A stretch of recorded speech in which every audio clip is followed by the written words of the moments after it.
Hello friends, welcome back to my channel. দেশীয় প্রবাসী জীবনযাপন চ্যানেলে সবাইকে ওয়ার্ম ওয়েলকাম। আরও একটা নতুন ব্লগ নিয়ে চলে এসেছি বন্ধুরা। তবে এই ব্লগটা কোনো আনন্দের ব্লগ নয় বন্ধুরা, এটা আমার কাছে খুব দুঃখের কষ্টের ব্লগ। মানে আমি এখন চলে যাচ্ছি আমার ঘর দুর্গাপুর ছেড়ে দিয়ে, আমার হোম টাউন দুর্গাপুর ছেড়ে দিয়ে আমি এখন চলে যাচ্ছি মধ্যপ্রদেশে ফিরে। এখন বাজছে রাত 1:30। কিছুক্ষণ পরেই ট্রেন আসবে, তাই মা বাবা আমাকে উঠাতে এসছে। দুর্গাপুর স্টেশন থেকেই ডাইরেক্ট ট্রেন আছে, আর ট্রেনে আগেই উঠে গেছে বর্ধমান থেকে আমার শ্বশুর শাশুড়ি।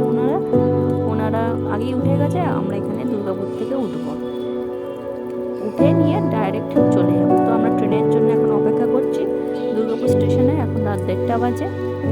দেখো বন্ধুরা, তোমরা দেখতে থাকো, সঙ্গে থেকো। খুব কষ্টের, মানে ভালো লাগছে না, আমার মনটা পুরো, মানে এতটা কষ্ট, মায়ের কষ্ট, আমার কষ্ট, খুব কষ্ট লাগছে আমার।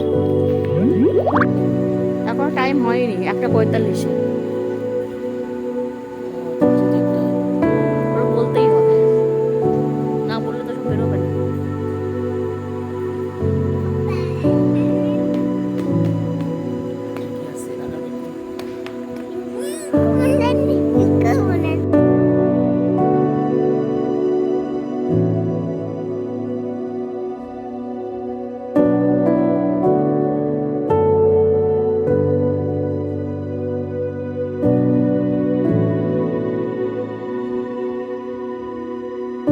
সত্যি বলছি বন্ধুরা, মানে আমাদের মেয়েদের লাইফটা না অনেকটা মা দুর্গা, মা উমার মতন।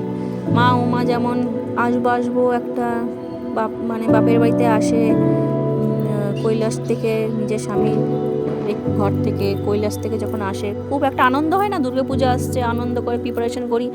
মানে আমরাই প্রিপারেশন করি মাকে স্বাগত জানানোর জন্য। কি মাকে আমরা মানে কতটা এতদিন ধরে আমরা মাকে কতটা সাদর আনন্দে আপ্যায়ন করব, কি করব না করব, সব ব্যস্ত। বেশ ঠিক তেমনি প্রতিটা ঘরে মাও তো তেমনি। আমি যখন বলছি আসবো করে, সেই কত আয়োজন করেছে, কত কি। চলে যাওয়ার সময় যেন এই যে বিদায়টা না, এই বিদায়টা খুবই কষ্টকর বন্ধু। কি বলবো বন্ধুরা, সত্যি কথা, তোমরা বলো আমার সাথে একমত কি না। সত্যি কথা, এই বিদায়বেলাটা এতটা কষ্টের, মানে কান্না বন্ধ করে রাখা যায় না, খুবই কষ্ট। কেন যে হয় মেয়েদের লাইফটা এরকম, ভালো লাগে না বন্ধুরা। যাই হোক, আমরা এখানে ট্রেনের জন্য দাঁড়িয়ে রয়েছি। ট্রেনের সব সিগন্যাল দেখিয়ে দিয়েছে, কোচ সব দেখিয়ে দিয়েছে, কোচ নাম্বার সব উঠবো, উঠে নিয়ে ট্রেনে। দেখতে থাকো তোমরা।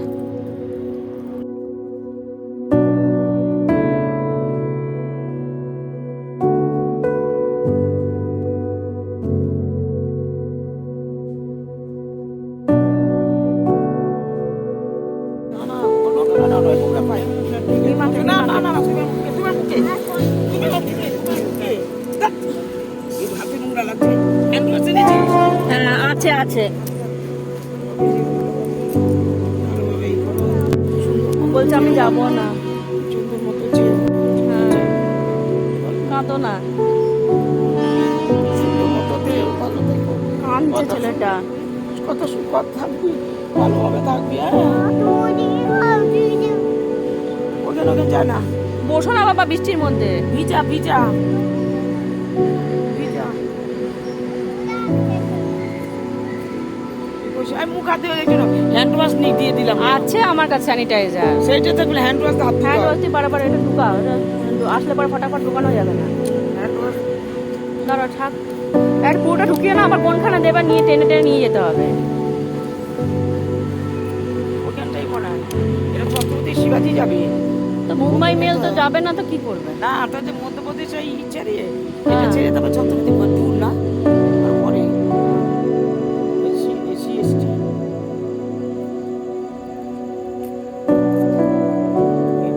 বাবা ভিতর দিকে ঢুকে আয়, ফট করে ট্রেন ঢুকে যাবে জোরে স্পিডে, লাস্ট মুম্বাই অব্দি যাবে। চলে আয়।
যে বন্ধুরা, ইনি হচ্ছে আমার শ্বশুর মশাই। এনারা আগে বর্ধমান থেকে উঠে গেছে। তো এখন এখানে বলেছিল গেটের সামনে দাঁড়িয়ে ফটাফট, বেশিক্ষণ তো দাঁড়ায় না দুর্গাপুরে, 5 মিনিট দাঁড়ায়, ফটাফট করে ব্যাগগুলো আমি ঢুকিয়ে নেবো গেটের কাছে। এই যে মা বাবাকে সবাই টাটা করে দিচ্ছি আমরা। খুব কষ্ট লাগছে, মা বাবারও কষ্ট, আমারও কষ্ট, এত কষ্ট লাগে, ছেলেটাও খুব কষ্ট পাচ্ছে। সত্যি কথা, এতটা কষ্টের মুহূর্তে না মানে বুকটা ফেটে যায়, কি বলবো আর।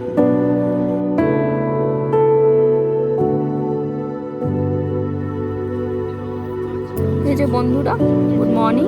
সকাল হয়ে গেছে, কালকে অনেক রাত্রে ঢুকিয়েছি তো আর ব্লগটা কন্টিনিউ করা গেল না, তো সকালে ব্লগটা করছি। তো সেখানে আমি আবার আপার বাতে পেয়েছিলাম, আমি আর শ্বশুরমশাই, বাবা, আর মিডিল বাতে ছেলেটা আর মা, শাশুড়ি মা, ওনারা মিডিল বাতে শুয়েছিল। তো নিচের লোয়ার বাতটা পুরো নেমে গেছিলো যারা ছিল, তো আমরা নিচে নেমে এসেছিলাম। আর সকাল হয়ে গেছে, সকালে তাই নিচে বসে রয়েছি।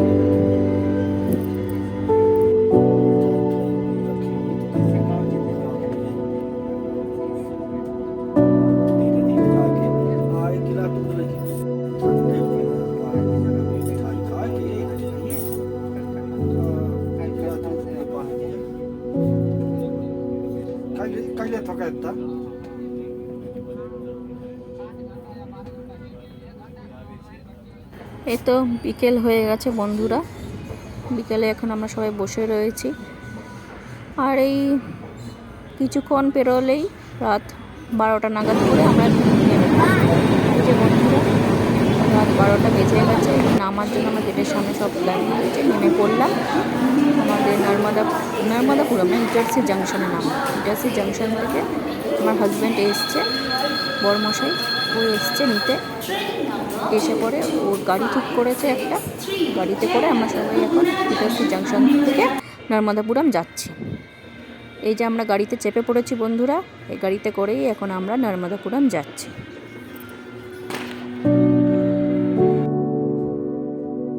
তো কেমন লাগলো ব্লগটা অবশ্যই আমাকে একটা কমেন্টসে জানাবেন, লাইক করবেন, শেয়ার করবেন আর সাবস্ক্রাইব করে দিয়ে পাশে থাকবেন। আবার একটা ফিরবো নতুন ব্লগ নিয়ে, ততক্ষণ টাটা।